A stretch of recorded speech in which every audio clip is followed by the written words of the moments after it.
कर्नाटक में अब तक जो सत्ता की लड़ाई थी वो मुख्यमंत्री सिद्धारमैया और deputy CM DK Shivakumar के बीच थी। लेकिन कर्नाटक की सत्ता की लड़ाई के बीच deputy CM DK Shivakumar और सिद्धारमैया एक साथ आते हैं और दोनों ने एक साथ मिलकर दिल्ली में बैठे 10 जनपद को हिलाकर रख दिया है। और हालात क्या बन गए कि 10 जनपद के हाथ से कर्नाटक की सरकार फिसल चुकी है। राहुल और सोनिया का बस नहीं चल रहा है और अब राहुल और सोनिया की टीम कर्नाटक में सिद्धारमैया और डीके शिव कुमार से संपर्क कर यह पूरी कहानी को साधने की कोशिश कर रही है। पूरी कहानी बताऊंगा, यह बदलाव कैसे आया, यह बदलाव क्यों आया और क्यों कर्नाटक में डीके शिव कुमार और सिद्धारमैया ने अपने ही हाईकमान के खिलाफ सबसे बड़ी बगावत छिड़ दी है। शुरुआत 22 दिसंबर, बेंगलुरु का बाहर का जो इलाका है, एक गांव है कोगिलू गांव। इस गांव में दो कॉलोनीज हैं, एक का नाम है वसीम लेआउट और दूसरे का नाम है फकीर कॉलोनी। और इन दोनों कॉलोनी में जो ज्यादातर रहने वाले लोग थे वो मुस्लिम बाहुल लोग थे, जो वहां के अवैध प्रवासी थे।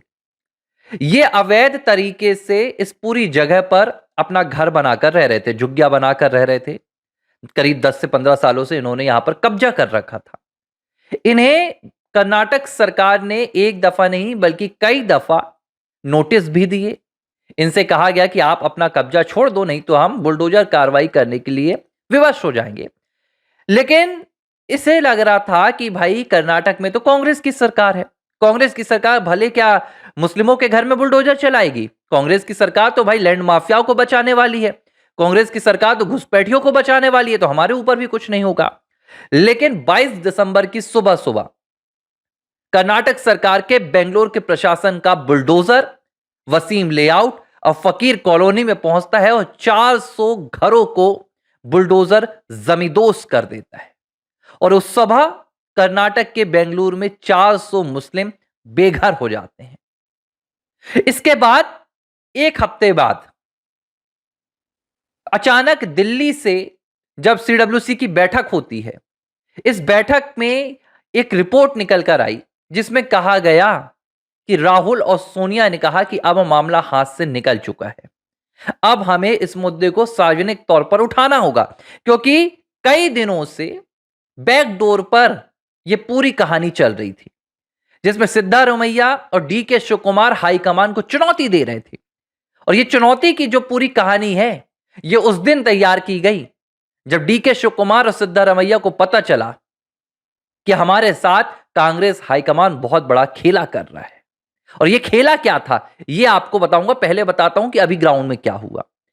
केसी वेणुगोपाल है, उन्हें जब यह पूरी घटनाक्रम की जानकारी लगी तो कांग्रेस हाईकमान ने सोनिया और राहुल ने निर्देशित किया कि आप सिद्धारमैया और डीके शिव कुमार को रोको, क्योंकि अगर ये नहीं रुके तो इसका कांग्रेस पार्टी को बहुत बड़ा खामियाजा भुगतना पड़ेगा। बाकायदा केसी वेणुगोपाल ने सिद्धारमैया और डीके शिव कुमार से बातचीत भी की।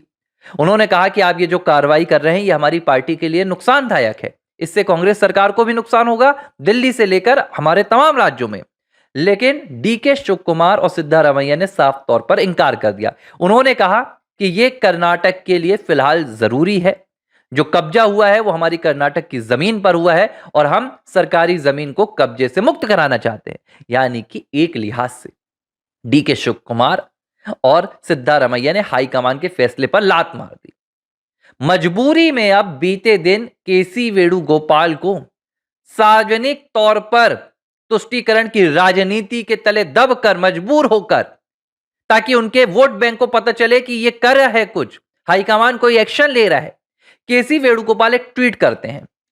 इस ट्वीट में केसी वेणुगोपाल कर्नाटक के मुख्यमंत्री सिद्धारमैया और deputy CM DK Shivakumar को टैग करते हुए कहते हैं कि आप जो कोगिलू गांव में कार्रवाई कर रहे हैं उस कार्रवाई को करते हुए आपको बहुत ज्यादा संवेदनशीलता बरतने की जरूरत है। हम किसी तरह की गलत कार्रवाई नहीं कर सकते हैं, आपको तमाम पहलुओं को देखना चाहिए और आप उन लोगों से सीधा संपर्क कीजिए जो इस कार्रवाई में प्रभावित हो रहे हैं। जब ये ट्वीट सामने आया तो लोगों को एक बात समझ में नहीं आई कि कल तक जो कर्नाटक सरकार जिसके एक एक फैसले दिल्ली के 10 जनपद से निकलकर आ रहे थे, आज इतना बड़ा क्या बदलाव आ गया कि कर्नाटक के भीतर 400 मुस्लिम जो अवैध कब्जा करके बैठे हुए थे, जो लैंड पर पूरी तरह से माफिया बन रहे थे, वहां से कर्नाटक सरकार ने ना सिर्फ उन्हें निकाला बल्कि उनके घरों को जमींदोज कर दिया और दिल्ली को इसकी खबर भी नहीं हुई। दरअसल इस पूरी कहानी की शुरुआत उस 2 बैठकों में हुई थी, जिन बैठकों को लेकर हाईकमान को भी खबर नहीं लगी कि आखिर कर्नाटक में होने क्या वाला है। नवंबर में जब डीके शिव कुमार और सिद्धारमैया के बीच कुर्सी की लड़ाई चल रही थी, इस लड़ाई में कांग्रेस हाईकमान ने बहुत बड़ा खेल खेलना चाहा। डीके शिव कुमार और सिद्धारमैया दोनों मुख्यमंत्री की कुर्सी पर कब्जा करना चाहते थे। दोनों एक दूसरे के खिलाफ शक्ति प्रदर्शन कर रहे थे। तभी खबर लगी कि कांग्रेस हाईकमान मुख्यमंत्री की कुर्सी दोनों से छीनकर कांग्रेस अध्यक्ष मल्लिकार्जुन खड़गे के बेटे प्रियांक खड़गे को पकड़ाना चाहता है, मुख्यमंत्री की कुर्सी पर अपना एक नया मोहरा बिठाना चाहता है। जब इस बात की जानकारी कह रहे हैं कि डीके शिव कुमार और सिद्धारमैया को लगी, तो दोनों के पैरों के तले से जमीन हिल गई, क्योंकि दोनों को उम्मीद थी कि या तो फैसला डीके के पक्ष में आएगा या सिद्धारमैया के पक्ष में आएगा। लेकिन जब तीसरे मोहरे को यहां पर गांधी परिवार ने उतारने का पूरा प्रयास किया, तो डीके और सिद्धा दोनों इस बात को समझ गए कि दरअसल उनके साथ कांग्रेस हाईकमान खेल खेल रहा है। अब कांग्रेस हाईकमान चाह रहा है कि वो अपना नया मोहरा बनाए और उनके जरिए कर्नाटक की सत्ता को चलाए। और इसी के बाद डीके शिव कुमार और सिद्धारमैया ने एक दूसरे से हाथ मिलाने का फैसला किया, क्योंकि भाई यहां तो बात ऐसी आ गई थी ना कि हम अपनी कुर्सी के लिए लड़ रहे हैं, यहां तो कुर्सी हमारी किसी तीसरे के पास जा रही है। पहले डीके शिव कुमार के घर सिद्धारमैया जाते हैं, फिर सिद्धारमैया डीके शिव कुमार के घर जाते हैं। दोनों की बैठकें हुई और इस बैठक में दोनों ने तय किया कि अब हम हाई कमान को बताएंगे कि सरकार कैसे चलाई जाती है।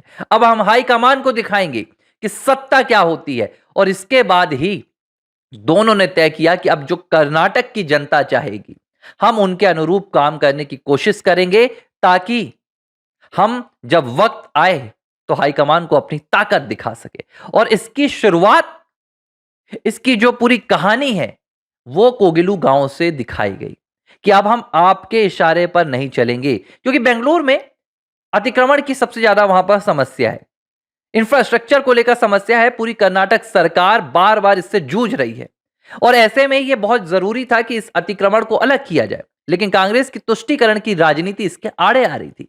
लेकिन डीके शिव कुमार ने कदम उठाया और उन्होंने कहा कि मुझे फर्क नहीं पड़ता है, मैं ये काम करूंगा और मैं यहां से अतिक्रमण हटाऊंगा। ये बात किसी से नहीं छुपी है कि बेंगलुरु में किसका सिक्का चलता है और किसके इशारे पर एक भी वहां पर एक्शन होता है। ये कोई और नहीं बल्कि डीके शिव कुमार है। और डीके के इस कदम को सिद्धारमैया ने अपना समर्थन दे दिया। जब यह बात दिल्ली में हाईकमान को पता चली, तो एक हफ्ते से दोनों के बीच में बातचीत हो रही थी, कर्नाटक सरकार, सिद्धारमैया, डीके शिव कुमार और राहुल सोनिया के बीच में। लेकिन जब बात नहीं बनी और दोनों ने एक सुर से इंकार कर दिया कि कर्नाटक को हम अपने तरीके से चलाएंगे, ना कि हाईकमान के तरीके से चलाएंगे, तब मजबूर होकर सीडब्ल्यूसी की बैठक के बाद राहुल ने केसी वेणुगोपाल को निर्देशित किया कि अब आप इस मामले को पब्लिकली जग जाहिर कीजिए, ताकि यह बात पता चले कि डीके शिव कुमार और सिद्धारमैया अब हमारे हाथ से निकल गए हैं। और जो 400 मुस्लिमों के घरों को जमींदोज किया गया है, उसमें राहुल सोनिया का हाथ नहीं बल्कि डीके और सिद्धारमैया का हाथ है। अब ये शुरुआत हुई है कर्नाटक में हाईकमान को चुनौती देने की। अब ये शुरुआत कहां तक जाएगी?